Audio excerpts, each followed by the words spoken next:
Halo Mama dan Papa semua.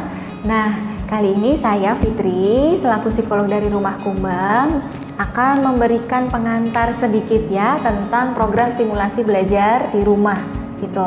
Nah, bagi Mama Papa yang sudah tergabung dalam program simulasi belajar di rumah ini, saya ucapkan terima kasih sekali lagi karena Mama dan Papa mau berpartisipasi bersama kami untuk memberikan stimulasi yang optimal untuk anak-anak, khususnya anak usia dini di rumah ya, karena kan sekarang masanya pandemi, jadi banyak anak-anak yang masih belum bisa memberikan atau kita memberikan pendidikan di sekolah, di tempat sekolahnya. Otomatis pendidikan ini harus dilakukan sendiri oleh orang tua di rumah. Nah, selanjutnya ini saya berikan sedikit pengantar untuk panduan pemberian stimulasi di rumah seperti apa. Kemudian ada satu modul yang di sini khusus untuk masing-masing usia, sudah detail dengan tujuannya seperti apa. Kami rancang tujuan pembelajaran ini sebetulnya dirancang untuk 3 bulan. Jadi 1 bulan untuk satu modul ini tujuannya ini sebetulnya adalah pencapaian program selama 3 bulan ke depan seperti apa gitu. Seharusnya kalau ini sudah bisa tercapai, otomatis anak dalam 3 bulan itu sudah melakukan sesuai dengan langkah-langkah yang ada di dalam modul, begitu ya. Kemudian, gimana sih caranya memberikan stimulasi di rumah? Aku bingung nih, misalnya kapan waktu yang pas untuk memberikan stimulasinya? Pagi kah, sore kah, malam kah? Nah, Mama dan Papa perlu amati dulu. Saya sih menyarankan untuk memberikan stimulasi ini di pagi hari.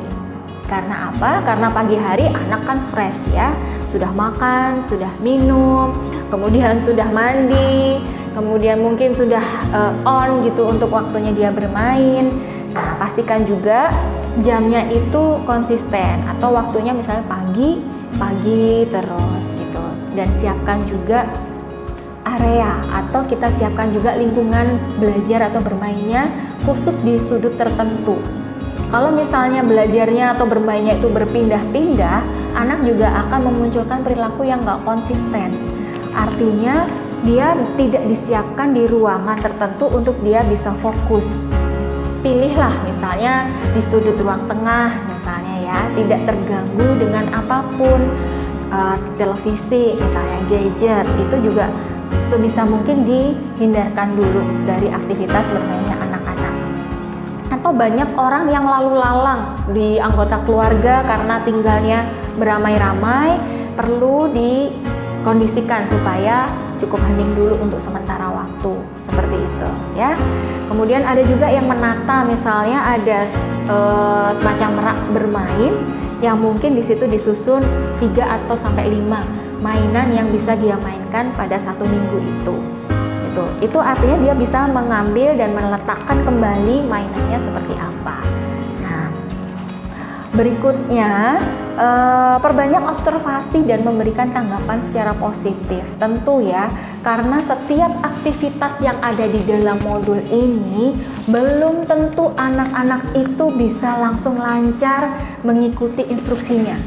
Karena banyak sekali konsultasi ke saya itu, gimana sih Bu caranya supaya anakku bisa mengikuti permainan ini, kok anakku nggak tertarik ya dikasih mainan ini malah ditinggal pergi gitu.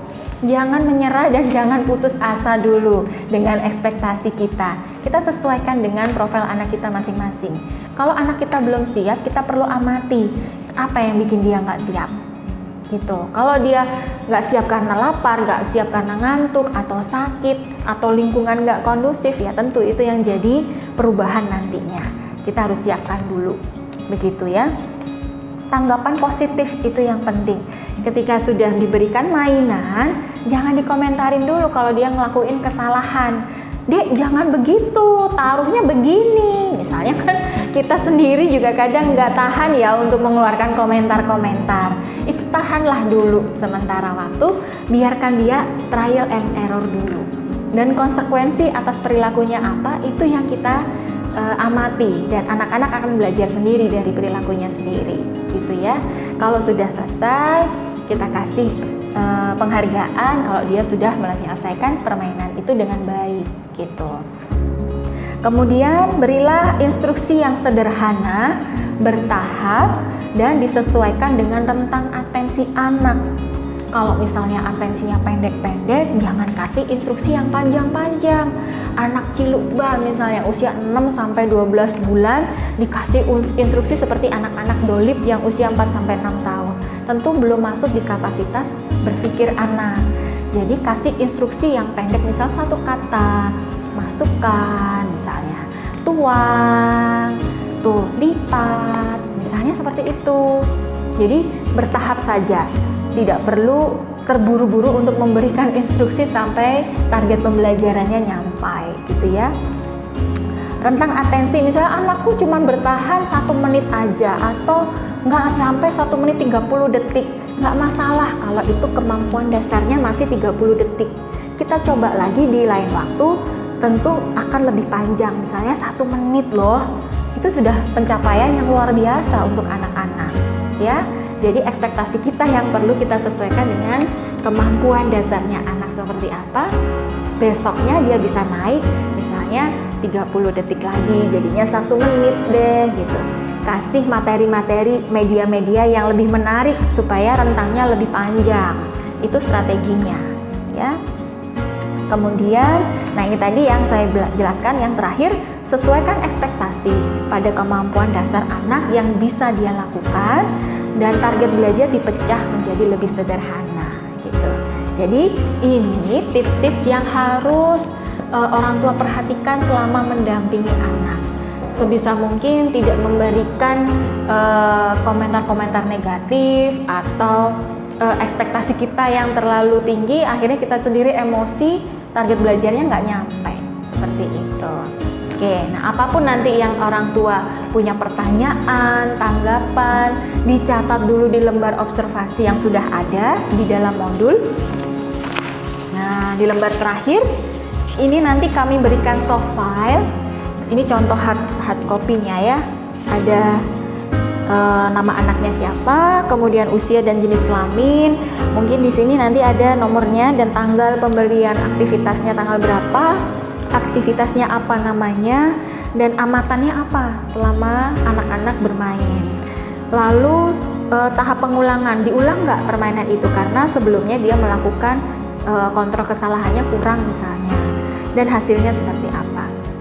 Ini yang bisa diketik oleh orang tua yang bisa dikonsultasikan setiap minggunya dengan psikolog gitu ya, supaya tidak lupa. Oke. Nah, itu sekilas dari pengantar panduan program stimulasi di rumah. Harapan kami adalah orang tua tetap bisa sabar dan konsisten untuk mendampingi anak-anak bermain di rumah. Oke, selamat mencoba.